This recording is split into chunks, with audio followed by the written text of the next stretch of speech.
Oke. Ya, ada titipan pertanyaan dari Bu Vivi Dani dari Darwin. Ya, jauh sekali Darwin. Bu Bu Bu Leni juga jauh sekali ya, Perancis. Oke, pertanyaannya Bu Vivi, mungkin Pak Martin mau bacakan.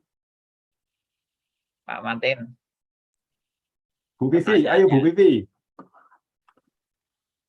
Bu Vivi enggak mau ngomong, Pak Martin yang suruh juru bicaranya. Si Pak cari Pak pertanyaan nih.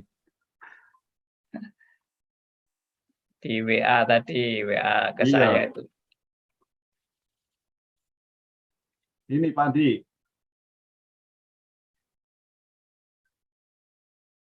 Ini kata Pak Andi, domba, misalnya Adam dan Hawa, tidak mungkin melahirkan kambing. Pak Andi mau nanya kalau Habel itu domba, sedangkan Kain adalah kambing karena tidak bertobat pada akhir hidupnya. Nah itu Pak, berkaitan dengan domba dan kambing. Iya, jadi penjelasan saya, bentar ya. Saya nggak ingat ya, saya ini ngomong tentang apa? Domba tidak punya anak kambing atau kambing tidak punya anak domba. Itu maksud saya bukan anak Tuhan akan melahirkan anak Tuhan, bukan ya, atau anak Tuhan tidak mungkin melahirkan anak iblis. Bukan juga. Jadi maksud saya yang tentang domba dan kambing itu kan tidak mungkin ada perubahan domba jadi kambing atau kambing jadi domba.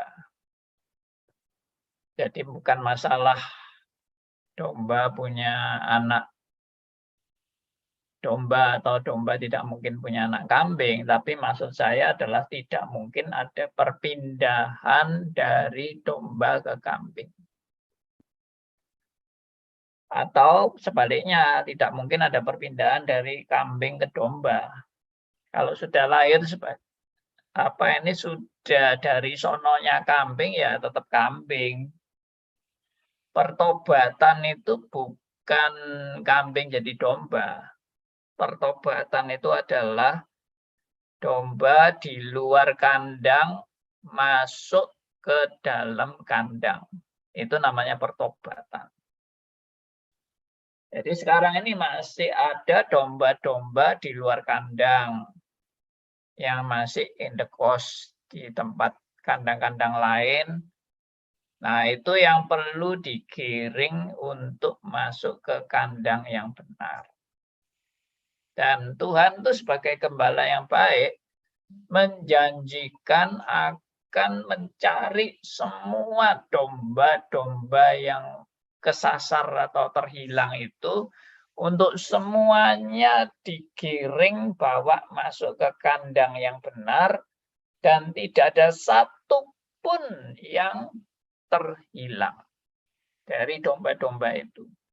Jadi domba-domba itu semua pasti akan ditemukan. Pasti. Tidak akan ada yang terluput dari mata Allah. Misalnya, ada domba yang di pucuk gunung. Wah, Tuhan tidak lihat itu. Wah, akhirnya domba itu binasa. Enggak mungkin. Pasti ditemukan. Karena Tuhan Yesus sudah bilang, tidak ada satupun yang terhilang atau terlewati. Enggak ada. Pasti ditemukan.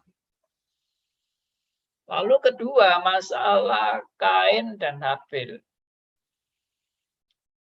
Memang ada semacam silsilah yang orang meneliti ya, silsilah Kain dan silsilah dari Habil. Itu katanya Kain itu menurunkan orang-orang jahat, Dan Habil itu menurunkan orang-orang baik. Lalu itu menjadi suatu dasar dari kepercayaan orang tertentu bahwa anak Tuhan itu pasti keluarganya ya akan jadi anak Tuhan semua. Ya, maksudnya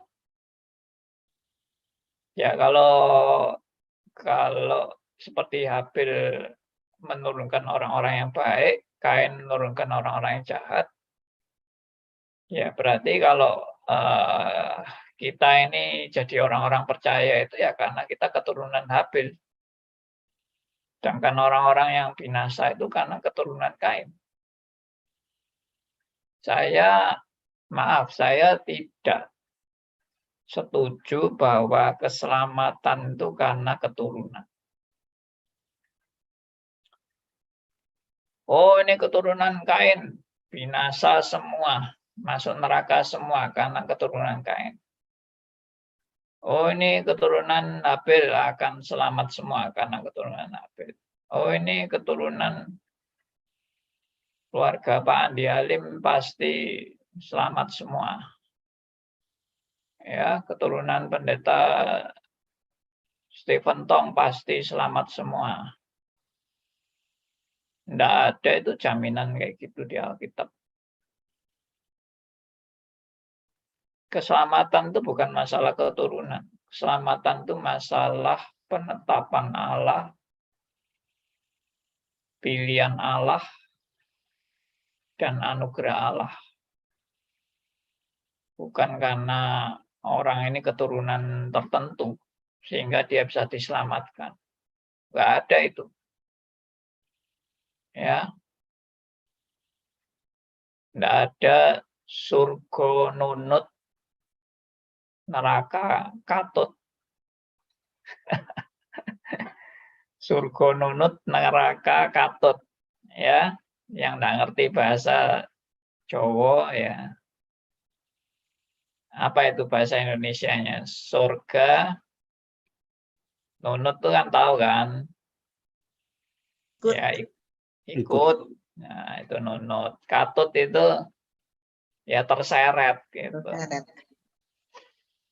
Yang ke surga itu ikut-ikut ke surga, yang ke neraka terseret ke neraka.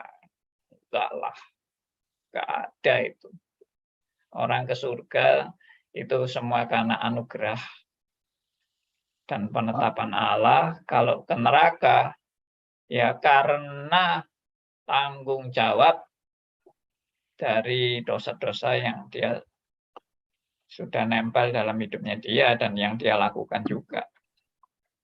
Pak Andi, ya, silakan. Andi, Pak untuk memperjelas pertanyaannya Bu Vivi ya. Kalau kambing nggak mungkin berubah jadi domba, domba juga nggak mungkin berubah jadi kambing. Ya. Nah, pertanyaannya Pak, apakah boleh kita melihat oh orang ini kambing, oh orang ini domba dari perilaku sesaat ini? Ya, itu nggak Pak. boleh. Itu tidak boleh. Kita tidak boleh menilai orang ini kambing atau orang ini domba karena kita nggak tahu. Pertama, kita nggak tahu penetapan Allah. Yang kedua, kita nggak tahu hati orang itu sedalam-dalamnya bagaimana. Yang ketiga, kita juga nggak tahu karena akhir hidupnya dia belum finish, belum selesai. Sekarang dia berbuat jahat. Tapi siapa tahu 5 tahun lagi dia bertobat. Atau kalau dia berbuat jahat seumur hidupnya dia, siapa tahu kurang 10 detik sebelum dia mati dia bertobat. Jadi kita nggak tahu sama sekali tentang pergumulan tiap orang. Misalnya ya orang tuh diinjili, nolak terus, diinjili nolak. Dia terus berbuat jahat, ya entah berzina, berjudi, entah membunuh, merampok, pokoknya berbuat jahat terus. Terus akhirnya Tuhan sudah mau panggil dia, dia sudah mau mati. Kurang 5 menit sebelum dia mati, dia ingat penginjil-penginjil yang pernah memberitakan Injil kepada dia. Dia ingat firman Tuhan yang pernah disampaikan kepada dia. Semua berbicara kepada dia. Dia terus menyesal. 5 menit sebelum mati, dia menangis di hadapan Tuhan. Dia minta ampun. Ya, akhirnya mati. Ya, kenapa kok bisa begitu? Karena dia orang pilihan. Ya, Tuhan sudah tahu kapan waktunya panggil dia dan kapan membuat dia bertobat. Ya, tiap orang beda-beda riwayatnya. Saya dulu juga sudah mau mati waktu saya masih kecil. Saya sakit asma berat, sampai seperti kecekek, nggak bisa nafas. Badan saya sudah biru semua. Saya sudah didoakan untuk menghadap kepada Tuhan. Ya sudah mau mati saya itu. Saya juga waktu itu bisa heran ya, saya masih kecil itu bisa. Ya rela lah kalau sudah mau mati ya saya siap gitu. Nah, itu waktu saya kecil. Tapi akhirnya nggak mati kan.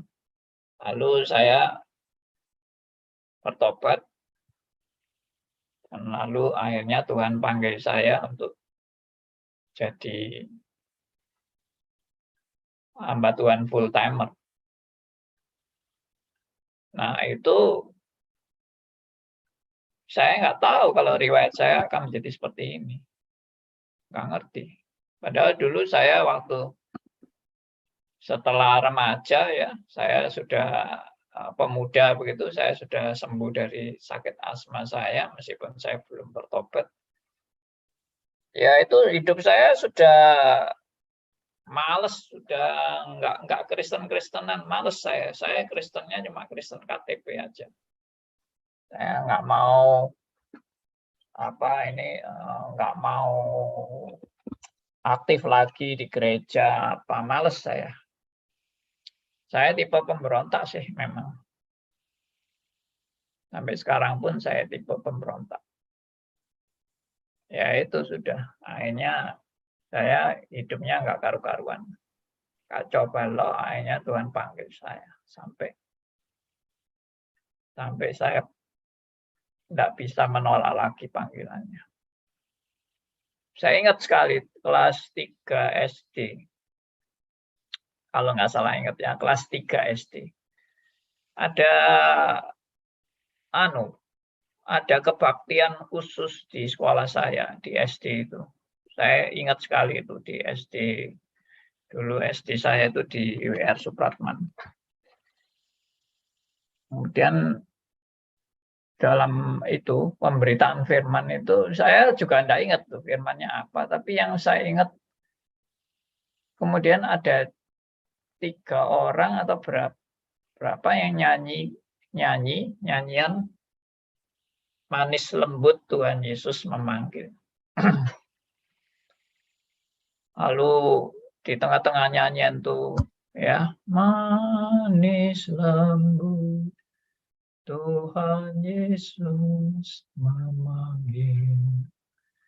Nah, waktu itu orangnya yang khotbah itu mengadakan calling. Siapa yang mau bertobat dari dosa-dosanya? Angkat tangan. Ya, saya ini orang yang paling nggak suka kayak gitu-gitu itu. Angkat tangan itu. Saya waktu itu heran sekali, saya bisa nangis terseduh-seduh. Ya, sekitar kelas 3 SD itu. Saya nangis terseduh-seduh. Saya merasa diri saya terlalu nakal. Ya, suka memberontak pada orang tua, kurang ajar segala. Wah, sepertinya dosa-dosa saya dipaparkan semua. Saya menangis, saya angkat tangan. Wah, sampai guru-guru terheran-heran semua melihat saya menangis. Juga ada beberapa teman saya lain juga menangis. Ya, terus dikira waktu itu saya bertobat. Ya, wah Andi, kamu sudah bertobat ya, sekarang jadi anak yang baik ya di sekolah. Nah, tapi enggak. Setelah KKR selesai, besoknya nakal lagi saya sudah. Saya sudah lupa dari calling-calling yang kemarin itu, saya sudah lupa, nakal lagi. Jadi saya ini tipenya memang tipe bandel. Ya, jadi tidak peduli lagi sama Tuhan, ya tidak peduli pokoknya. Ya, guyon-guyon aja sudah. Nah, itulah. Kalau Tuhan mau panggil saya, ya saya tidak bisa lari sudah.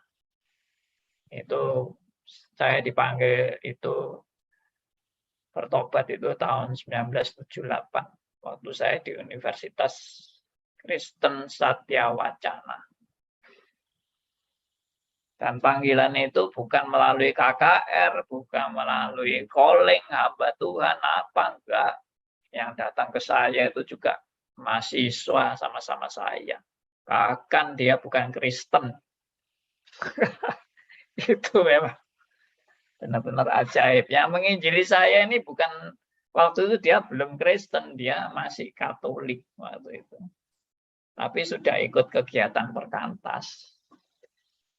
Jadi dia, wah injili saya. Tidak menginjili sebetulnya, diskusi. Sama saya itu diskusi, bukan menginjili.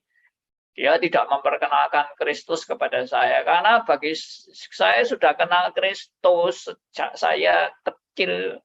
Ya, di TK itu saya sudah ceritain tentang Kristus, sudah bosan cerita Kristus itu.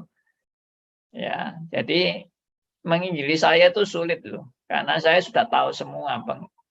Injil itu saya sudah tahu semua. Tapi herannya teman yang baru saya kenal itu dari perkantas itu bisa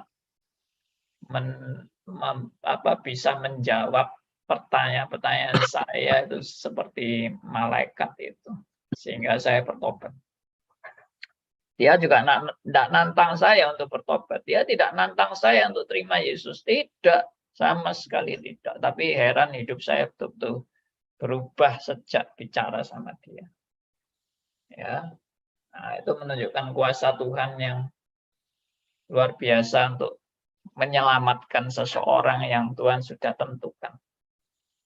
Tidak bisa lari dari itu. Pak Andi, terakhir Ya. Pak Andi.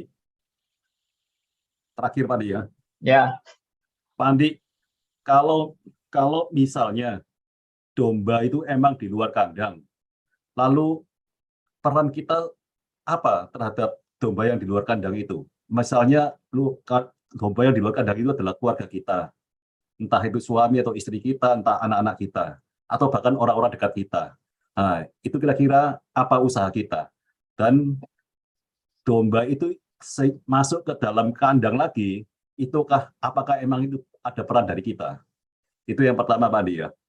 Yang kedua Pak Andi, apakah kambing bisakah kita saat terakhir tiba-tiba Tuhan ubahkan jadi domba? Berkaitan dengan ini Pak Andi, lalu bagaimana kalau kita misalnya Pak, punya family, punya keluarga terdekat kita, ternyata itu adalah kambing. Kira-kira, walaupun kita nggak tahu Pak ya, kambing atau domba itu kan terakhir nanti setelah orang itu meninggal. Nah, tapi kira-kira ya, kalau kita lihat, waduh orang ini kecondongan emang seperti kayak kambing. Nah, lalu sikap kita itu seperti apa Pak harusnya?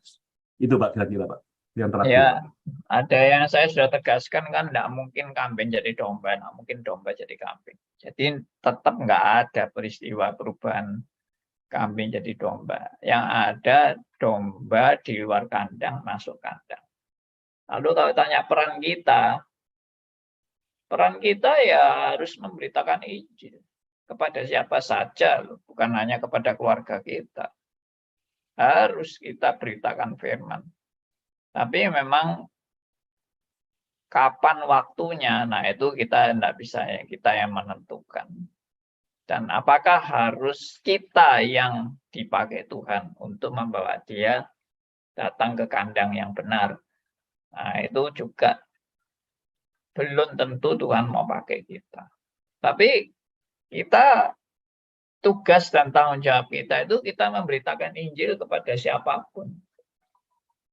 Dengan segala cara atau sarana atau apapun lah.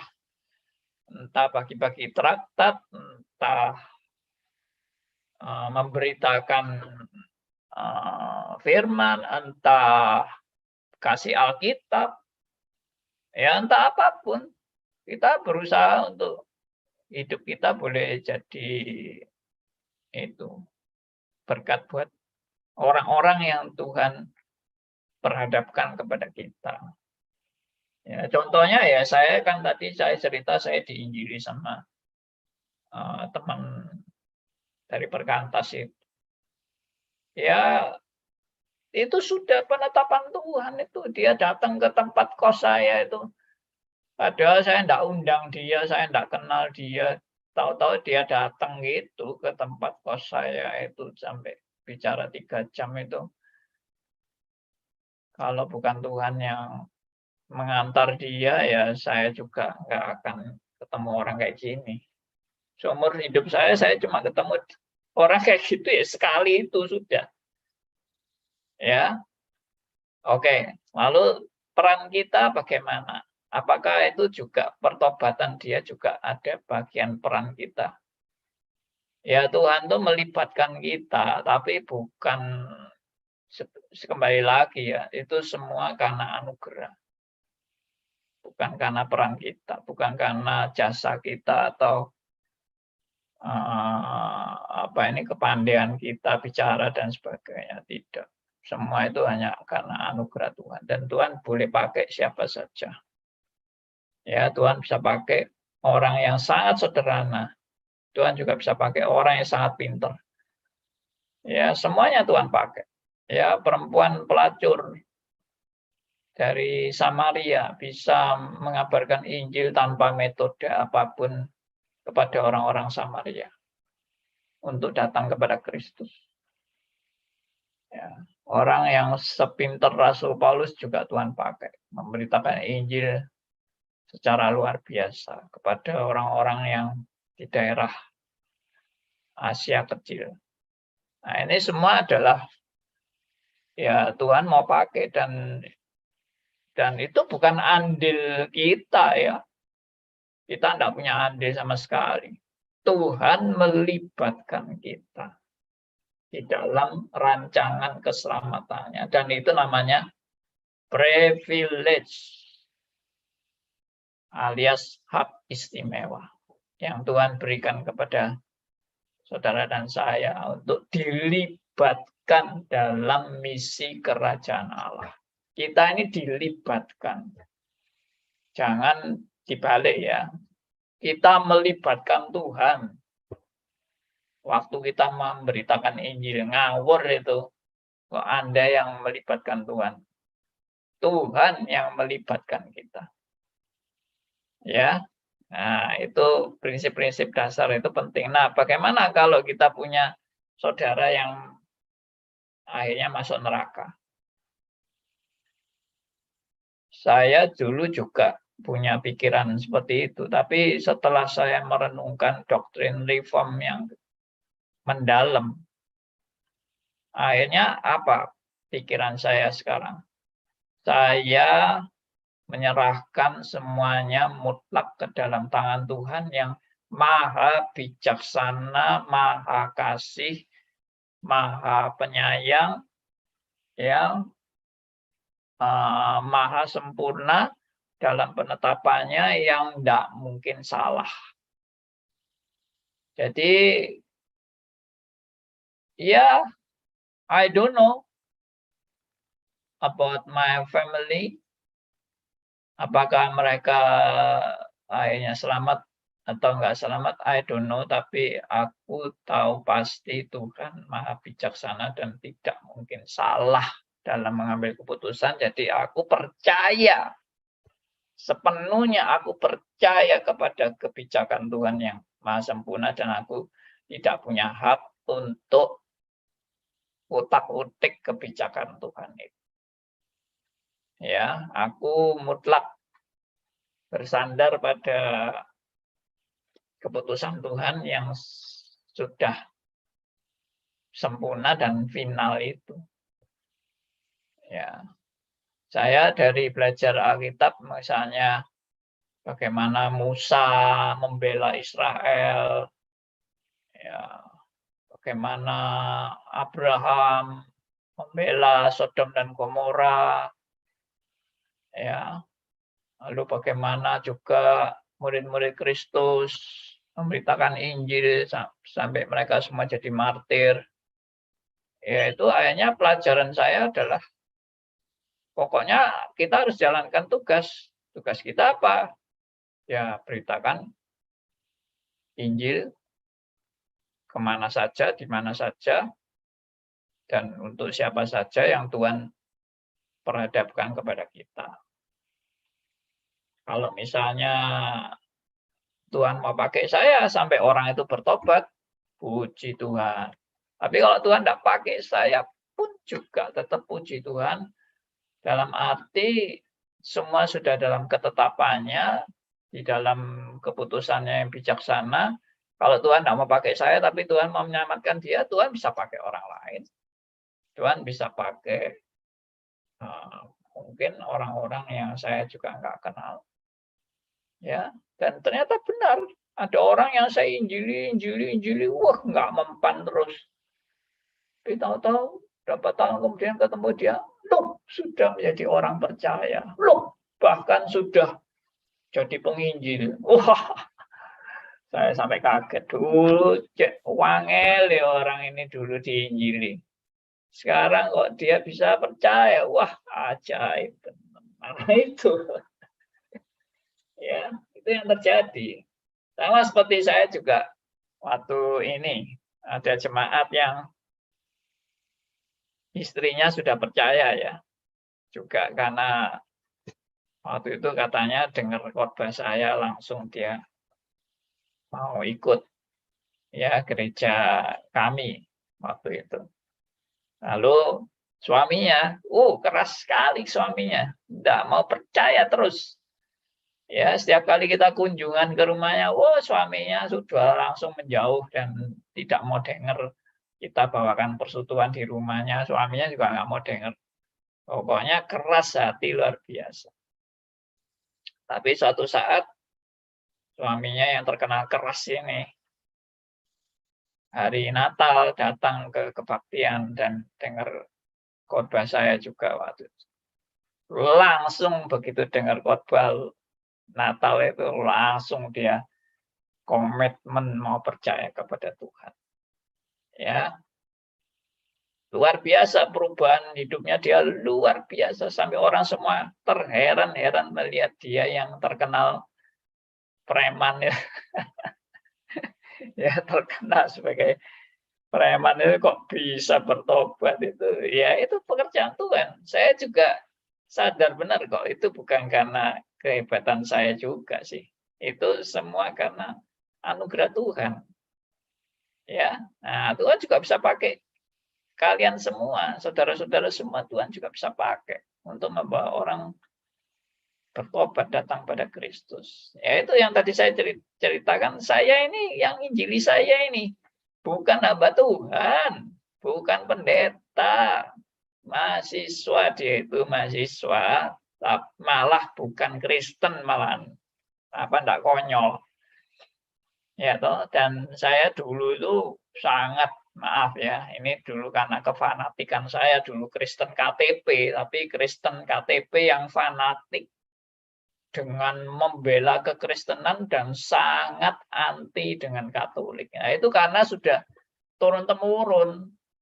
Ya, diajari untuk membenci orang yang beragama Katolik itu, wah itu Katolik itu begini. Jadi saya itu antipati sama Katolik. Herannya yang Tuhan pakai untuk menginjili saya sampai saya bertobat itu ternyata orang Katolik.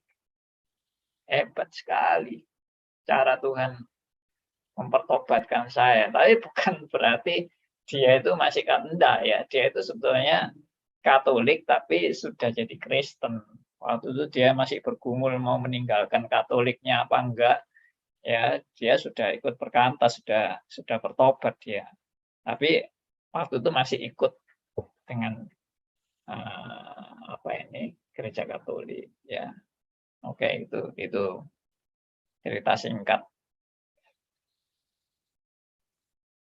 Ya, demikian Martin. Sudah oke? Ya, baik. Sekarang kita lanjut Ordo Salutis ya.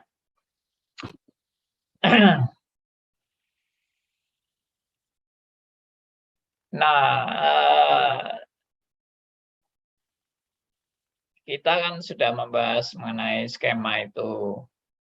Sekarang hari ini saya mau bicarakan persiapan-persiapan, bukan persiapan ya. Ya inilah karya Allah dalam rancangan keselamatannya. Ya, karya Allah dalam rancangan keselamatannya. Ya, setelah saya renungkan ya, Ordo Salutis ini, saya juga mikir begini ya, kenapa kok John Calvin itu menekankan kedaulatan Allah?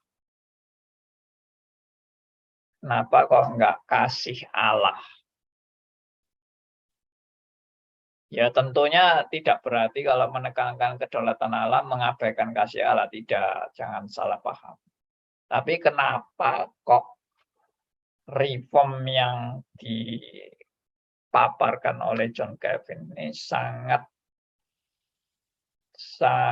menonjol sekali di dalam menekankan kedaulatan Allah. Saya tidak katakan John Calvin mengabaikan sifat-sifat Allah yang lain, enggak ya, jangan salah paham ya. Saya tidak mengatakan begitu, tapi yang sangat ditonjolkan dengan apa ya, sangat kontras sekali, ditonjolkan dengan sangat kontras itu adalah kedaulatan Allah. Kenapa? Setelah saya renungkan dan saya simpulkan, ya memang nampak sangat jelas ya bahwa rancangan keselamatan itu penekanannya pada kedaulatan Allah. Memang Yohanes 3:16 itu yang ditekankan kasih ya. Karena begitu besar kasih Allah akan dunia ini sehingga ia mengaruniakan anaknya yang tunggal. Itu sudah tidak usah diragukan. Kasih Allah itu sudah tidak usah diragukan. Dan sudah banyak yang bicara soal kasih Allah. Ya, mungkin kalau orang agama lain nggak kenal kasih Allah, ya kita perlu perkenalkan kasih Allah. Tapi setelah jadi Kristen, ini penekanan saya. Setelah jadi Kristen, Anda perlu tahu faktor kedaulatan Allah yang sangat ditekankan oleh John Calvin ini dengan kontras. Jadi sebetulnya tahapannya sudah benar. Anda dulu jadi Kristen kan tidak kenal kedaulatan Allah. Anda dulu pertama kali jadi Kristen, apa yang diperkenalkan kepada Anda? Kasih Allah kan. Allah yang sampai mau berkorban. Ya, mengorbankan anaknya yang tunggal. Itu kan kasih Allah yang sangat ditonjolkan. Tapi setelah Anda mengalami itu, ada satu tahap lagi, Anda mengenal yang namanya kedaulatan Allah. Dan itu memang rencana Tuhan untuk orang Kristen bertahap, tidak berhenti sampai mengenal kasih Allah. Tapi yang kedua, mengenal kedaulatan Allah yang sangat ditekankan. Sekali lagi, bukan mengabaikan faktor-faktor sifat Allah yang lain ya. Tidak, semua memang harus dipelajari dengan baik. Kesucian Allah, kekudusan ya, dan kemahatauan, kemahadiran dan sebagainya dan sebagainya. Oke. Nah, ini sekarang saya mau sharing ini.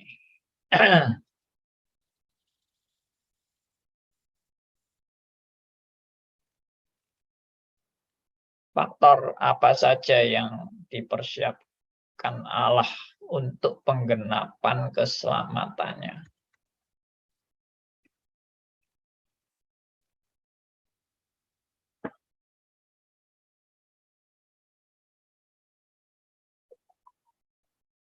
Ya, yang pertama, saya yakin semua sudah setuju ini. Yang pertama adalah penetapan rancangan keselamatan sejak kekal.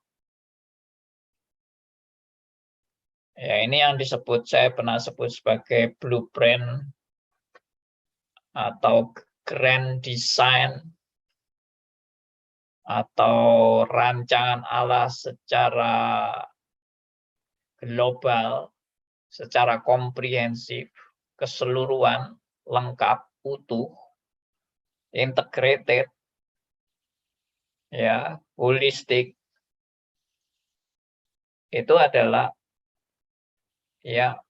penetapan rancangan keselamatan sejak kekal. Dan ini dimulai dari kata penetapan. Kan nggak cocok kalau kasih, ya, kasih dalam rancangan keselamatan sejak kekal.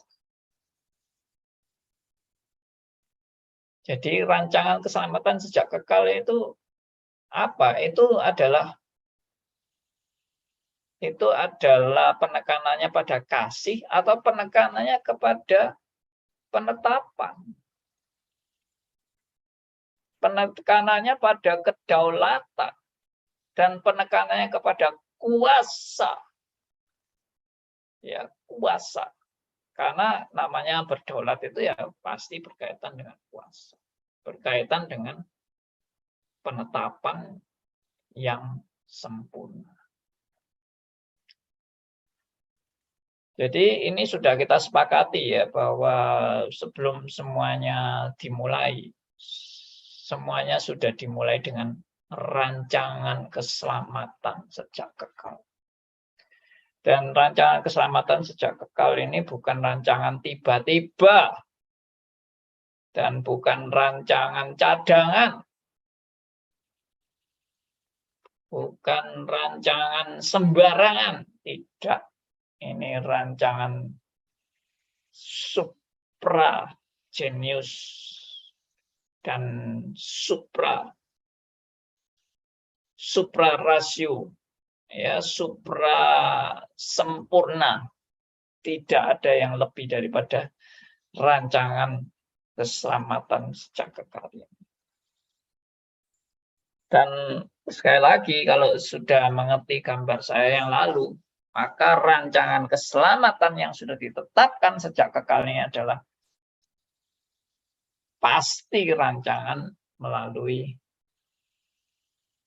salib Kristus.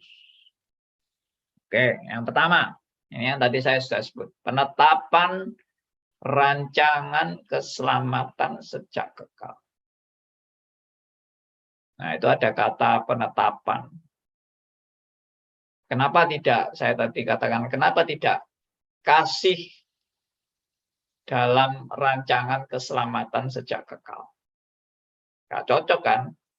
Kalau kasih, ya kasih itu sudah dari tadi dibicarakan. Kasih itu adalah memang yang motivasi yang mendasari semua tindakan Allah itu karena kasihnya. Tetapi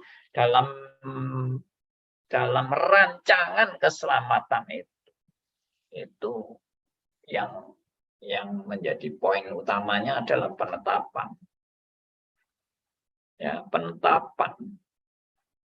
Ya, kalau Allah tidak punya penetapan apa-apa, ya apa yang Allah mau berbuat, kan gitu. Ya toh. Coba kalau saudara hanya punya kasih,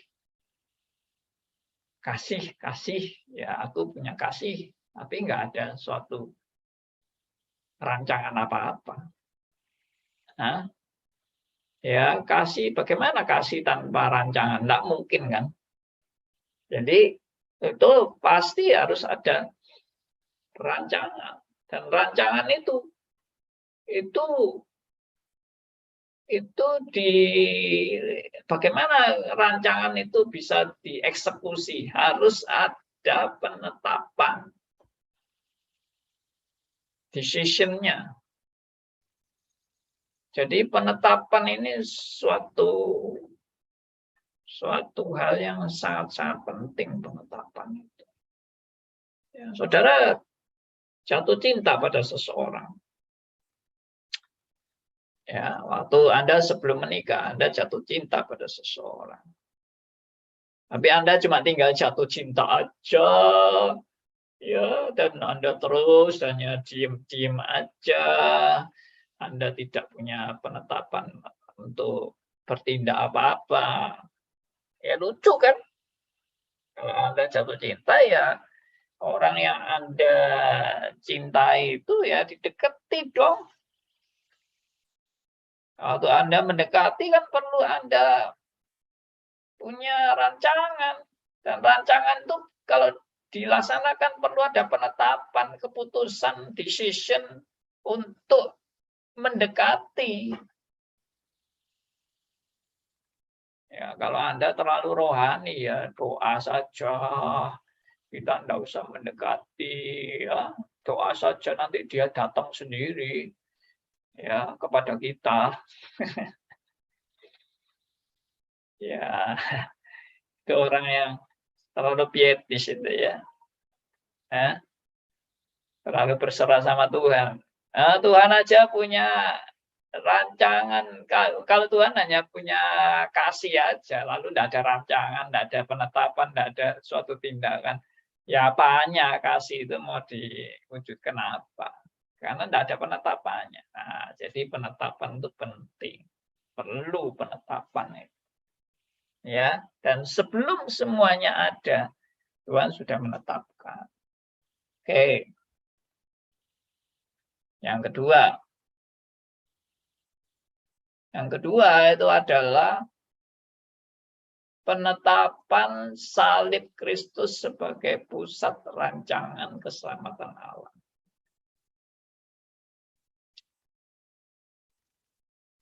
Orang kalau punya ini ya, punya rencana atau rancangan itu dia mesti punya fokus dari apa yang dia rencanakan. Tidak mungkin rencananya itu tidak ada fokusnya. Kiri, kanan, muka, belakang, semuanya oke-oke aja. Akhirnya tidak fokus, tidak ada hasilnya. Tidak jelas. Rancangannya apa itu nggak jelas. Ya, rancangan yang benar dan rancangan yang tepat itu harus punya fokus. Dan fokus daripada rancangan Allah adalah salib Kristus. Nah, ini yang sudah kita bicarakan semua. Salib itu adalah pusat daripada rancangan keselamatan Allah. Salib. Jadi salib ini bukan rancangan cadangan. Kalau rancangan cadangan, aduh, kasihan banget deh. Kristus itu nasibnya jadi nggak baik gara-gara Adam salah jalan. Mestinya Kristus nggak usah disalib. Iya kan? Kalau Adam dan Hawa tidak jatuh dalam dosa, Kristus nyaman-nyaman aja di surga. Nggak perlu menderita sedemikian rupa. Ya, jadi nasib Kristus ini kurang bagus gara-gara Adam dan Hawa. Apakah seperti itu? Ya enggak. Ngawur itu kesimpulannya. Jadi yang benar yang bagaimana? Ya, yang benar ya salib Kristus itu memang rancangan utama dari Allah. Pusat rancangan keselamatan, rancangan utama, dan ini adalah sempurna, rancangannya yang sempurna. Bukan rancangan acak-acakan, ya. Bukan rancangan sembarangan yang enggak jelas itu. Enggak, rancangan yang sangat sempurna. Itu yang kita harus hayati benar-benar, ya. Bahwa ini adalah rancangan yang sempurna. Ya. Jadi yang saya sudah gambar tentang versi rancangan Allah, versi pemulihan, ya. Tadinya Allah punya rencana Adam dan Hawa itu di Taman Eden selama-lamanya, dalam kebahagiaan selama-lamanya, rancangan yang tanpa dosa, tanpa kejatuhan, tanpa salib Kristus. Tahu-tahu Adam dan Hawa pilih dosa. Sampai akhirnya Allah bikin plan B. Ya, ada plan A, plan A-nya di Taman Eden selama-lamanya, sekarang plan B itu akhirnya Adam dan Hawa jatuh dalam dosa dan Allah merindukan mereka diselamatkan sehingga ada plan B, dan itulah baru muncul salib. Jadi dengan kata lain, saya pernah juga sebutkan rancangan salib Kristus itu adalah KW2. KW2. KW1-nya adalah di Taman Eden selama-lamanya. Itu rancangan KW1. Rancangan KW2 adalah ya sudah terpaksa Kristus harus disalib. Ya. Nah, ini tidak benar sama sekali. Rancangan keselamatan Allah dari awal sudah ditetapkan. Kristus menyatakan kasih. Kristus menyatakan kasih Allah, ya, dalam rancangan keselamatannya itu melalui salib. Sudah, itu tidak bisa ditawar-tawar, dan itu bukan alternatif, itu keharusan, dan itu rancangannya yang sempurna. Nah, jadi penetapan rancangan Allah melalui salib itu adalah penetapan Allah yang rancangan Allah yang sempurna. Mana ada rancangan Allah yang tidak sempurna? Tidak ada. Sekali lagi, mana ada rancangan Allah yang salah? Tidak ada yang salah. Mana ada rancangan Allah yang bisa digagalkan oleh kuasa lain? Tidak ada yang bisa digagalkan. Ya toh? Kalau Anda pikir masih ada plan A, plan B, berarti rancangan Allah yang plan A itu bisa digagalkan, diganti dengan rancangan Allah yang plan B. Maka rancangan Allah bisa digagalkan dan plan B yang muncul. Itu sudah konyol kan? Itu sudah konyol. Konsep bahwa rancangan Allah bisa digagalkan yang awal lalu diganti dengan rancangan plan B yang melalui salib Kristus ini, yang tadinya nggak ada salib, sekarang harus ada salib. Itu berarti menunjukkan apa? Allah bisa gagal. Rancangannya bisa keliru, bisa ada hal yang terjadi tidak sesuai dengan yang diharapkan Allah. Seperti itu. Dan risiko untuk mau menerima bahwa Allah itu rancangannya ternyata bisa digagalkan, ini juga amat sangat riskan. Kesimpulan ini. Apa riskannya? Berarti rancangan Allah itu bisa, kalau sekali bisa digagalkan, bisa 2 kali digagalkan, bisa 3 kali digagalkan, bisa sampai 1000 kali digagalkan, karena Allah rancangannya tidak sempurna, bisa digagalkan. Makanya saya pernah juga bikin skenario bayang-bayang, yaitu rencana Allah, rancangan Allah ini bolak-balik digagalkan oleh manusia.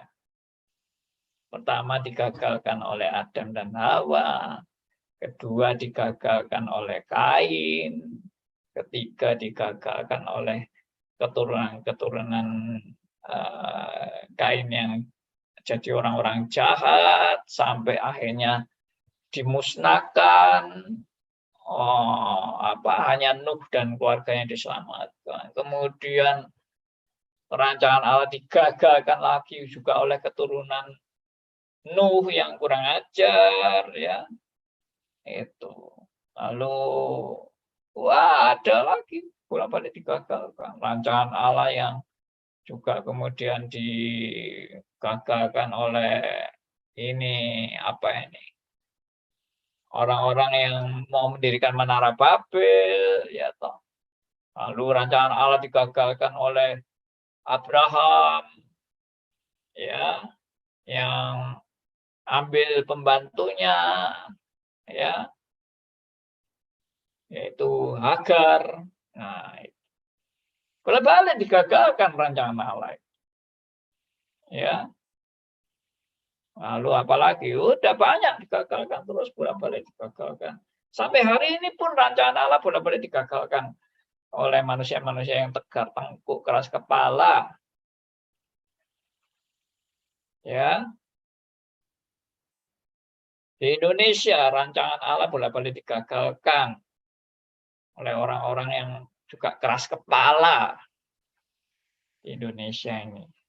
Termasuk gerejanya juga digagalkan. Ya. Nah, itu.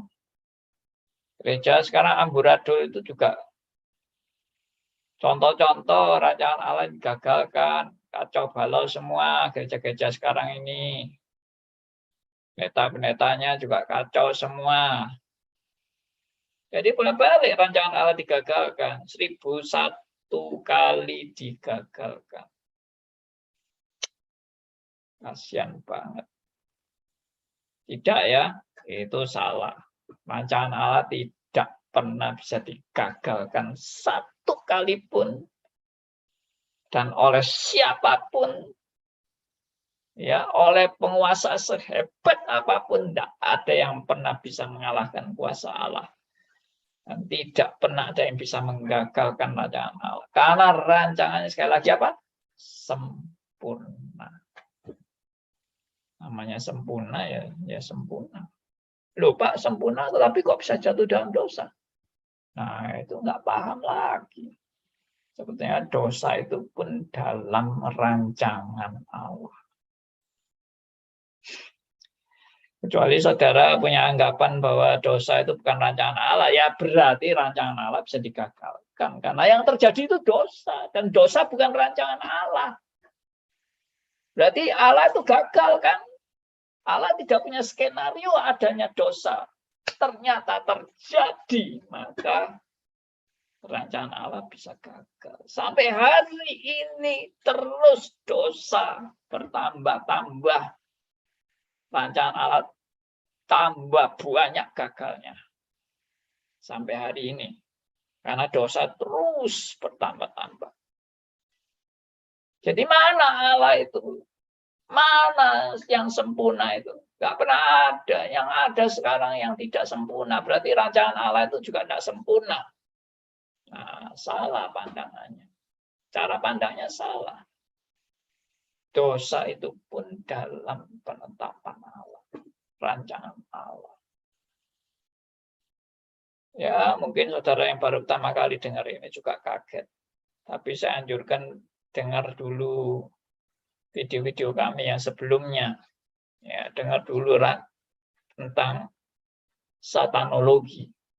Kenapa dari rencana Allah yang sempurna atau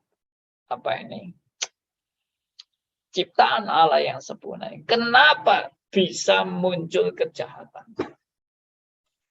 Nah, itu saya bahas juga di satanologi.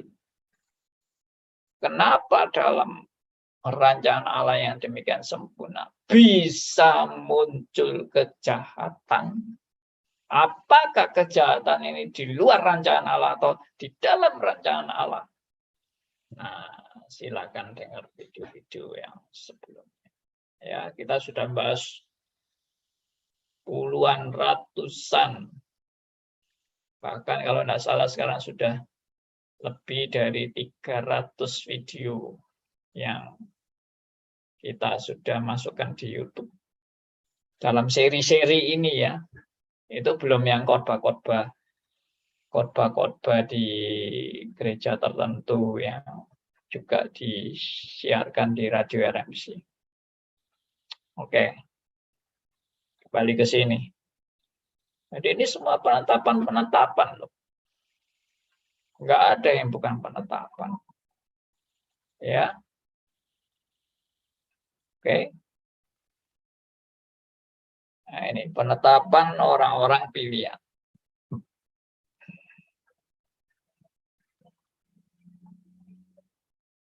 Kalau ada penetapan orang pilihan, berarti juga ada penetapan orang bukan pilihan, kan? Kalau sampai ada penetapan orang pilihan, berarti ada orang bukan pilihan yang ditetapkan, dan berarti ada dosa yang ditetapkan. Nah, ini juga suatu hal yang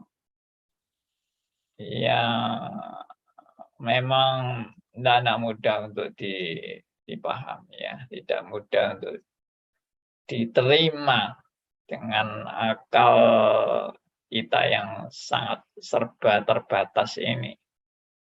Jadi saya tambahkan di sini penetapan orang-orang pilihan dan bukan pilihan. Kenapa ya presupposisi? Dengan presupposisi apa ya kok bisa disimpulkan hal-hal seperti ini? Karena tadi saya bilang rancangan Allah itu nggak bisa salah. Karena juga saudara perlu catat bahwa tidak ada hal yang bisa terjadi di luar rancangan Allah. Ini presupposisinya. Sekali lagi saya ulangi. Tidak ada hal yang bisa terjadi di luar rancangan Allah. Jadi Allah itu kalau sudah punya rencana, lalu ternyata ada hal yang bisa terjadi di luar rencana Allah, itu menunjukkan apa? Menunjukkan ya berarti rencana Allah itu tidak sempurna. Buktinya ada yang bisa terjadi di luar yang dirancangan Allah ini.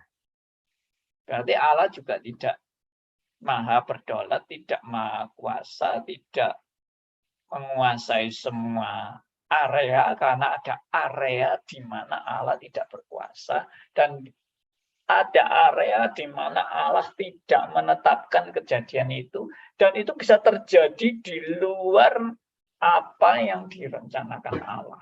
Kacau semua sudah. Kalau Anda tidak mengikuti presupposisi bahwa tidak ada hal yang bisa terjadi di luar rancangan Allah, Anda tidak mengikuti presupposisi ini, semua akan kacau. Nah, tapi maksud saya menekankan itu adalah menunjukkan bahwa memang Allah itulah yang berdaulat atas segala sesuatu. Tidak ada kuasa lain yang lebih berdaulat dari Allah. Atau yang mau menyamai kedaulatan Allah. Atau yang bisa merebut wilayah kedaulatan Allah. Itu tidak mungkin. Jadi adanya orang pilihan dan adanya orang bukan pilihan, ini fakta. Fakta enggak? Fakta dong. memang ada orang pilihan dan ada orang bukan pilihan.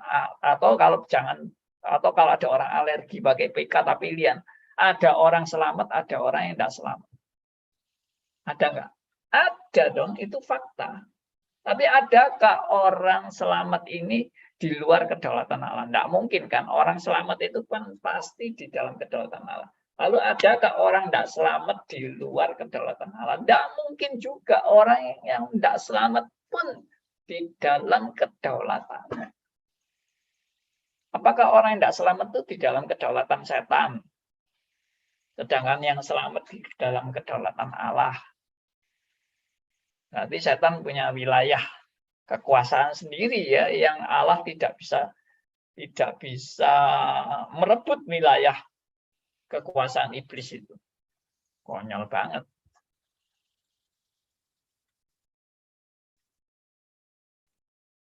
Makanya orang kalau sudah aneh-aneh gitu, pikirannya aneh-aneh itu, lalu karangannya juga aneh-aneh.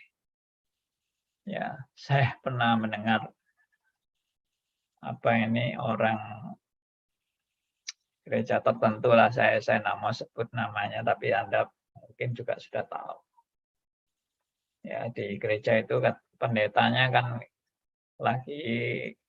pendetanya udah mati, tapi jemaatnya nggak mau terima kalau pendetanya mati. Lalu ngomongnya, enggak, pendetaku nggak mati, pendetaku lagi rohnya ditawan oleh iblis. Dan ini Tuhan Yesus sedang bernego kepada iblis untuk bisa melepaskan roh pendetanya yang lagi ditawan oleh iblis.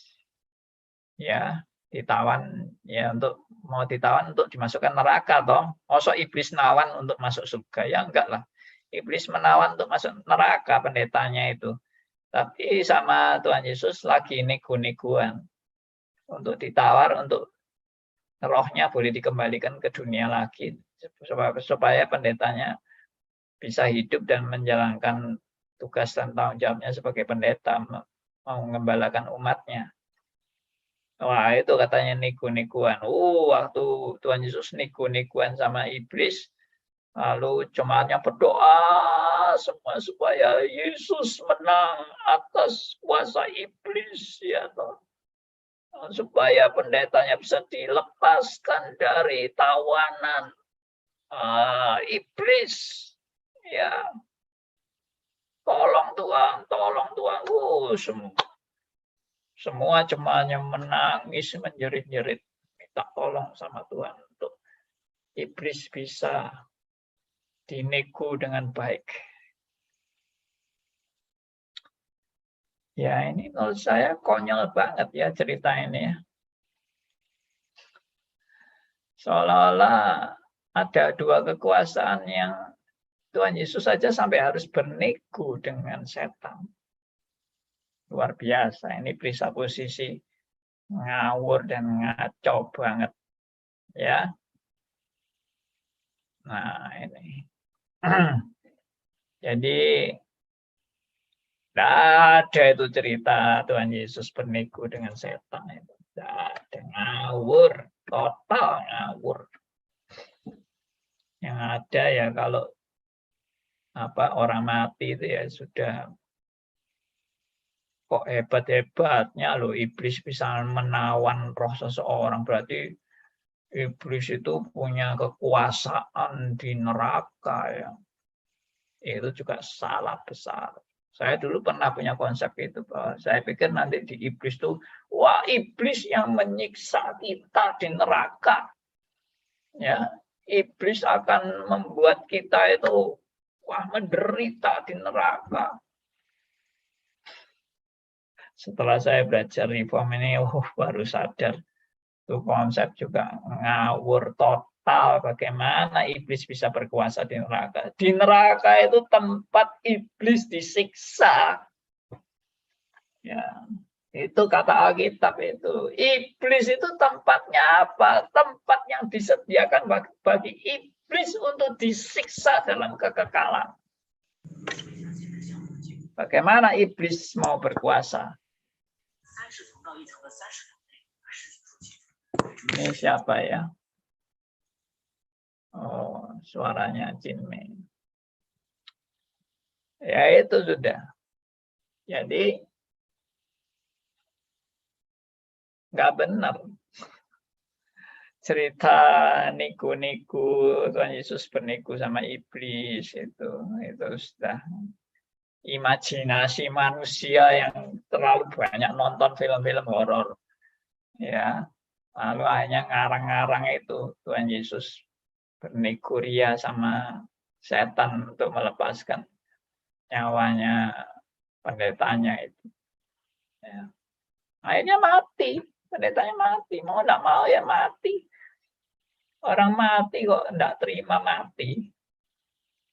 Ya, berarti konsep jemaatnya apa? Mati itu sial, nggak boleh mati, pendetanya nggak boleh mati.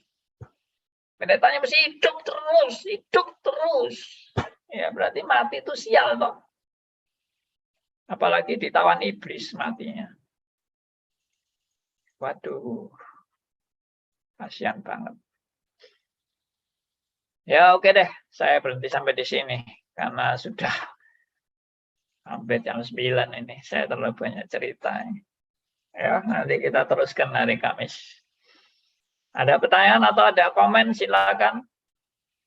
Kalau ada yang mau tanya atau ada yang mau sharing, komen, silakan siapa aja.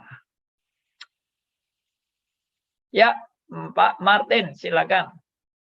Mic-nya.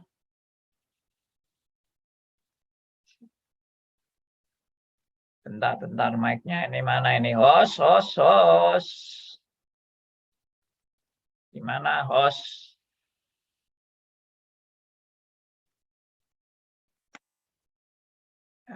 Repot ini. Sudah saya aja yang kasih izin Martin untuk bicara. Silakan, Martin.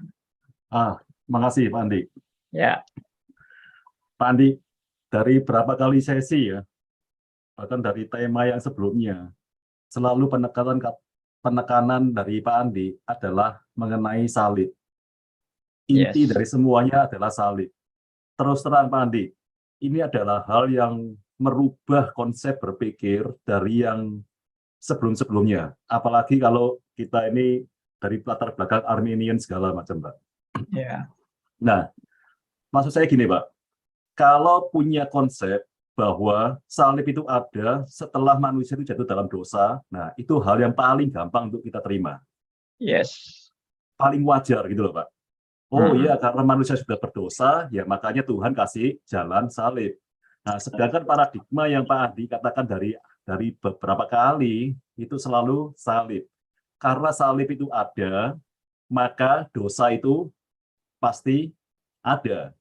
Jadi bukan kebalikannya itu, Pak. Nah, terus terang, Pak, untuk hal ini kita emang terus-menerus ya dirubahkan konsepnya ini. Dan ini terus terang merubah seluruh konsep berpikir kita yang sebelum-sebelumnya. Itu Pak, saya cuma komentar itu aja Pak. Baik. Ya. Oke. Makasih Pak. Terima kasih. Ya puji Tuhan kalau kita bisa diubahkan Tuhan ya konsep kita untuk memahami kebenaran ini bahwa salib itu yang menjadi pusat rancangan Allah. Sehingga dosa harus ada. Tidak mungkin ada salib tanpa ada dosa. Jadi bukan dosa ada baru dipikirkan salib. Enggak. Itu berarti salib itu KW2 itu yang tadi saya bilang. Kalau salib itu hanya untuk akibat manusia berdosa, baru Tuhan memikirkan salib. Tadinya Tuhan tidak mikirkan salib. Gara-gara manusia jatuh dalam dosa. Wah, Tuhannya mikir, waduh bagaimana ini caranya? Ayo, wah ya sudah salib aja deh. Berarti plan itu A, plan B, Pak. Hah? Plan A, plan B. Ya. Berlaku. Ya, itu plan A, plan B, dan KW2, KW1. Jadi itu versi pemulihan kan, tuh Pak. Hah? Versi pemulihan itu Pak. Versi pemulihan, betul. Jadi kacau semua itu sudah. Versi pemulihan itu kacau semua.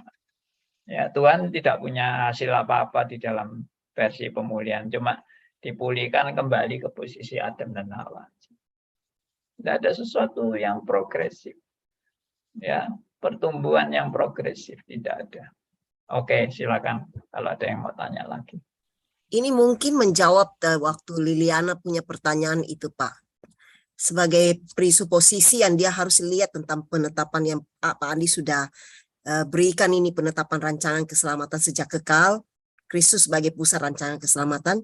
Jadi ini bisa menjadi benang merah bagi dia untuk tidak lagi bingung tentang gandum dengan ilalang, apakah sebelum salib atau sesudah salib, Pak. Ini mungkin harus Liliana melihat dalam hal ini gitu.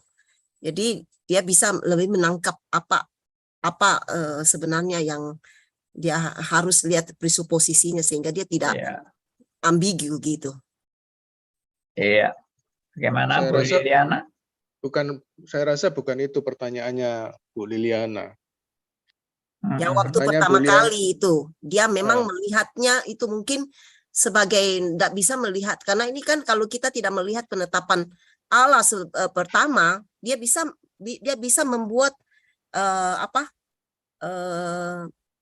maksudnya pemahaman yang mungkin tidak ke sana gitu. Jadi penetapan rancangan keselamatan ini ya seperti di Efesus 1 ayat 45 itu jelas sekali sebagai presposisi untuk melihat benang merahnya untuk kelanjutannya. Jadi orang itu tidak lagi itu ini bilang, oh kalau begitu itu bisa sebelum salib kah atau sesudah salib. Nah itu sudah sebenarnya dari awal sudah ada gitu. Pak Hendarto tadi mau ngomong, silakan Pak. Ya, pertanyaannya Bu Liliana bukan itu, Pak. Gitu loh. Bukan yang dimaksud dengan oleh Bu Willy.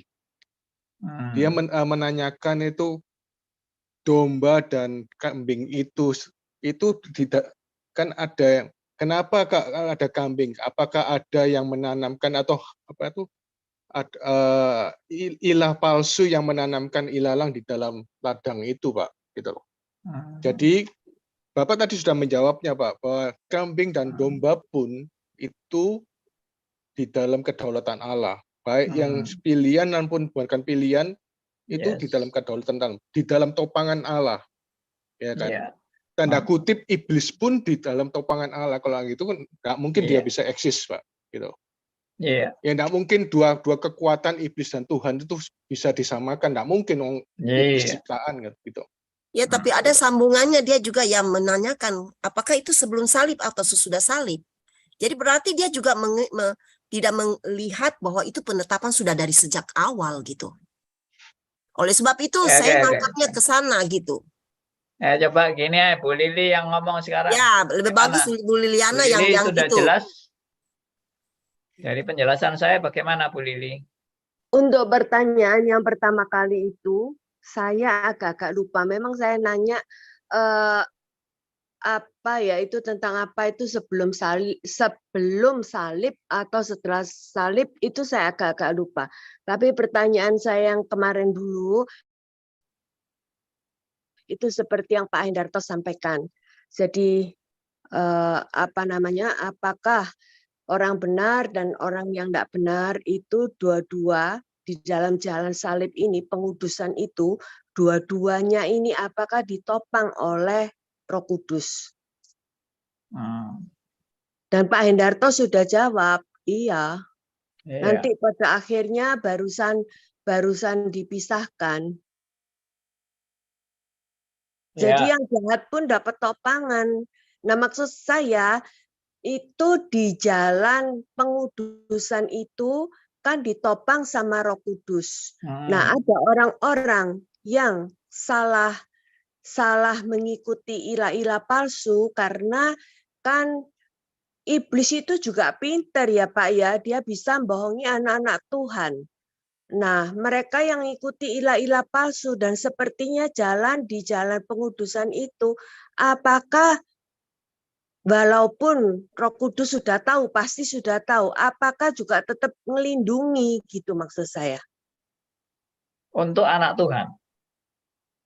Untuk anak anak yang ikuti ilah-ilah palsu. Tapi anak Tuhan. Anak Tuhan atau bukan? Iya, anak Tuhan. Tapi dengan doktrin yang salah. Anak Tuhan tapi doktrinnya salah. Oh. Anak Tuhan dengan doktrin yang salah akan digembleng oleh Tuhan, akan dihajar oleh Tuhan sampai kembali ke doktrin yang benar. Jadi saya percaya Roh Kudus tidak tinggal diam membiarkan anak-anak Tuhan yang tersesat, kecuali mereka kambing. Tapi kalau mereka anak Tuhan itu kan berarti domba kan. Jadi menurut Pak Andi itu jalan pengudusan itu, dalam jalan pengudusan ini semua sudah anak Tuhan semua ya, dengan doktrin yang benar semua ya. Oh, doktrin bisa salah. Lah ya tadi saya bilang Nah, ya. doktrin yang salah. Tapi doktrin salah, tapi Tuhan pasti akan mengoreksi, menegur dan mengembalikan pada posisi yang benar. Doktrin yang benar. Berarti di dalam jalan pengudusan itu dua-duanya dapat perlindungan dari Roh Kudus, dijaga oleh Roh Kudus. Karena anak Tuhan. Karena anak Tuhan loh ya. Iya. Walaupun doktrinnya salah loh. Iya, Yes. karena anak Tuhan walaupun dengan pengertian yang salah pada awal-awalnya. Yes. Jadi meskipun Oke, pengertian iya, salah. ya itu maksud saya Pak. Oke. Kalau yang Silakan Bu.